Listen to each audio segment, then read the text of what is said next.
Imagine you're stripped of everything: your home, your family, even your very identity. You're left in a freezing, inhumane concentration camp, with death lurking at every corner. What would keep you alive? What would give you the strength to endure? This was a reality for Viktor Frankl, a psychiatrist and Holocaust survivor. And from the depths of suffering, he discovered something extraordinary, a powerful truth about life's meaning that has inspired millions. In this summary of man's search for meaning, we'll explore his harrowing journey, the lessons he learned, and how you can apply them to find purpose even in the darkest times. Let's dive in. Part 1. Experiences in a concentration camp. Frankl's account begins with his arrival at Auschwitz. Imagine stepping off a packed train after days without food or water, only to be greeted by guards pointing left or right. One direction means survival, the other, immediate death. Frankl survived, but what followed was unimaginable suffering. Psychological phases of a prisoner. Frankl observed that prisoners went through 3 psychological stages. 1. Shock upon arrival, disbelief, detachment, and an eerie sense of hope, despite the horrors unfolding. Prisoners often clung to illusions of rescue or relief, but these quickly dissipated as they witnessed the brutal reality of camp life. Many refused to believe what they saw: the skeletal bodies, the gas chambers, the relentless inhumanity. The initial shock often numbed emotions as a defense mechanism. 2. Apathy during internment, a defense mechanism where emotions shut down to endure relentless suffering. Hunger, exhaustion, and the constant presence of death led to emotional deadening. Prisoners stopped reacting to beatings, executions, and cruelty. They existed in a state of numb survival, focused only on securing the smallest advantage: a scrap of bread, a warmer spot in the barracks. This emotional detachment was necessary. Those who cared too much often succumbed to despair. 3. Bitterness or disillusionment after liberation. After surviving, many struggled to reintegrate, feeling lost and empty. The prisoners expected to feel immense joy upon freedom, yet many were met with disappointment. Some discovered their families were gone. Others felt alienated from those who had never experienced the camps.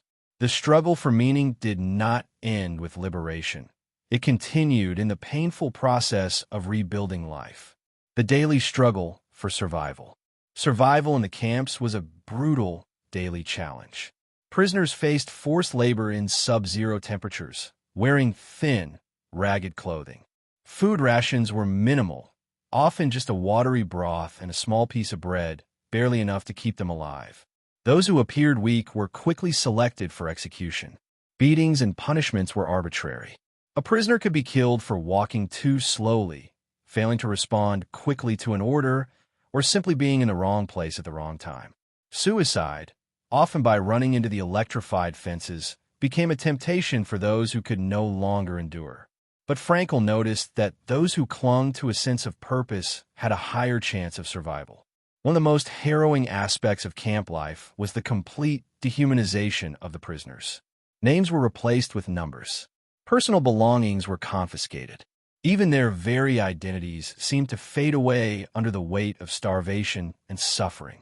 Yet, even in these dire conditions, some prisoners found ways to hold onto their humanity. They shared scraps of food, whispered words of encouragement, or held onto a memory that gave them the strength to survive one more day. The power of purpose. Frankl noticed a key difference between those who survived and those who perished: a sense of meaning. He often quoted Nietzsche, "He who has a why to live can bear almost anyhow." Prisoners who found meaning, whether through love, work, or faith, were far more likely to endure the suffering. For Frankl, 2 things gave him strength: the thought of seeing his wife again, love, as a source of meaning. He imagined conversations with her, held on to the hope that she was still alive, and let the mere thought of her sustain him during the hardest moments. The desire to share his psychological insights, work, and purpose. Even in the depths of despair, Frankl envisioned himself lecturing about the psychology of suffering, determined to use his experience to help others in the future. Freedom of choice. Perhaps the most profound lesson Frankl shares is this. Everything can be taken from a man but one thing, the last of the human freedoms, to choose one's attitude in any given set of circumstances. Even in a concentration camp, where all external freedoms were gone, prisoners still had the freedom to choose their mindset. Some became bitter, while others remained kind and hopeful. This internal power, Frankl argues, is what makes us human. One remarkable example was the few prisoners who refused to let cruelty corrupt them. Some, despite enduring unimaginable suffering, shared their last piece of bread. Others provided comforting words to those close to death. These moments of kindness, though small, were acts of profound resistance against despair. Frankl argues that suffering in itself is meaningless. What matters is how we respond to it. Even in Auschwitz, where so much was beyond one's control, prisoners had the ability to choose their attitude and determine how they experienced their suffering. This concept is at the heart of Frankl's philosophy, that we are not simply products of our environment, but of our choices. Moments of hope in the midst of despair. Even in the darkest of places, small moments of beauty and hope existed. Frankl recalls watching the sunset over the barbed wire and feeling awe. He describes prisoners sharing memories of poetry and music, moments of deep human connection that transcended suffering. These experiences reinforced his belief that meaning exists in every moment, no matter how painful. Part 2. Logotherapy in a nutshell. After surviving the camps, Frankl developed logotherapy, a revolutionary psychological approach based on the idea that the primary human drive is not pleasure or power, but meaning. Unlike Freud, who believed human motivation was rooted in the pursuit of pleasure, or Adler, who emphasized the will to power, Frankl argued that what truly sustains individuals is their ability to find meaning, even in suffering. The core principles of logotherapy. Logotherapy is based on 3 fundamental ideas. 1. Life has meaning under all circumstances. Even in immense suffering, there is potential for purpose. 2. Our primary motivation is to find meaning in life. Meaning can come from work, relationships, or how we respond to hardships. 3. We have the freedom to find meaning in our experiences. No matter the external situation, we have the power to shape our perception and response. 3 ways to find meaning in life. Frankl believed that meaning could be found through 3 main avenues. 1. Through work and accomplishments. When people create or achieve something significant, they experience a deep sense of fulfillment. This could be artistic expression, professional success, or contributions to society. 2. Through love and relationships. Caring for others, experiencing deep human connections, and embracing love provide life with meaning. Frankl himself found solace in memories of his wife during his time in the concentration camps, even though he didn't know if she was alive. 3. Through suffering and resilience. When people face suffering with dignity and use it as a learning experience, they can turn their pain into a source of strength. Frankl observed that those who found a way to assign meaning to their suffering were far more likely to survive adversity. Paradoxical intention. Using fear against itself. One of the most fascinating techniques in logotherapy is paradoxical intention, a method where patients are encouraged to embrace their fears rather than avoid them. For example, someone suffering from severe anxiety about public speaking may be encouraged to exaggerate their fear deliberately, telling themselves, "I hope I make a complete fool of myself." By doing this, they reduce the power that fear holds over them. This counterintuitive approach has been highly effective for treating phobias, anxiety disorders, and compulsive behaviors. The existential vacuum, a modern-day crisis. Frankl warned about the dangers of the existential vacuum, a condition where individuals feel a deep sense of emptiness and meaninglessness. In the modern world, this is more common than ever. Many people attempt to fill this void with distractions like social media, material possessions, or fleeting pleasures, yet they still feel unfulfilled. According to Logotherapy, the true antidote to the existential vacuum is not more pleasure or status, but a clear sense of purpose, personal responsibility, and self-transcendence. One of the core elements of logotherapy is the idea of self-transcendence, the ability to go beyond oneself and serve a purpose greater than personal desires.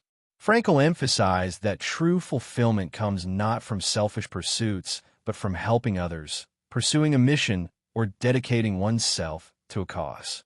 For example, people who dedicate their lives to humanitarian work, education, or creative endeavors often experience profound joy because they are working towards something bigger than themselves. Even in suffering, those who find a way to serve others or contribute to the world gain a deep sense of meaning. Frankl's challenge to modern psychology. Logotherapy presents a direct challenge to modern psychological theories that focus primarily on trauma, emotional validation, or self-centered fulfillment. Instead of encouraging people to dwell on their suffering, logotherapy pushes them to find meaning beyond it. Frankl did not dismiss the impact of trauma, but he believed that healing comes from looking forward rather than looking back. He argued that people who take responsibility for their lives, rather than seeing themselves as victims, are far more likely to find meaning and resilience. Even in therapy, the goal is not merely to ease suffering, but to help individuals find a purpose that makes suffering bearable. Applying logotherapy to everyday life. So, how can we apply logotherapy in our own lives? Identify what gives you purpose, whether it's a passion, a relationship, or a goal. Define what makes your life meaningful. Embrace challenges as opportunities. Instead of seeing hardships as purely negative, view them as a chance to grow and learn. Serve something greater than yourself, contributing to others, whether through work, kindness, or creativity, brings fulfillment beyond personal gain. Practice gratitude and perspective. Even in difficult times, remembering what you have and shifting your mindset can be life-changing. Frankl's philosophy teaches us that while we cannot always control our circumstances, we always have the power to choose how we respond to them. In the search for meaning, we ultimately discover the strength to endure and thrive. POSTSCRIPT, the case for tragic optimism. Even in life's worst moments, Frankl urges us to practice tragic optimism, choosing to find meaning despite suffering. It is not about denying tragedy, but about embracing the idea that suffering can be transformed into a source of growth. Frankl reminds us that even when confronted with unavoidable pain, we still possess the ability to choose our response. What's tragic optimism? Frankl defines tragic optimism as the ability to remain hopeful despite the inevitable tragedies of life. It is the belief that no matter how dire a situation may seem, meaning can always be found. Unlike naive optimism, which blindly assumes everything will be fine, tragic optimism acknowledges pain while insisting that a purpose exists beyond it. Tragic optimism is built on 3 key principles. 1. Turning suffering into a source of meaning. Instead of succumbing to despair, individuals can use their hardships as opportunities for personal development and resilience. 2. Finding meaning through work, love, and personal growth.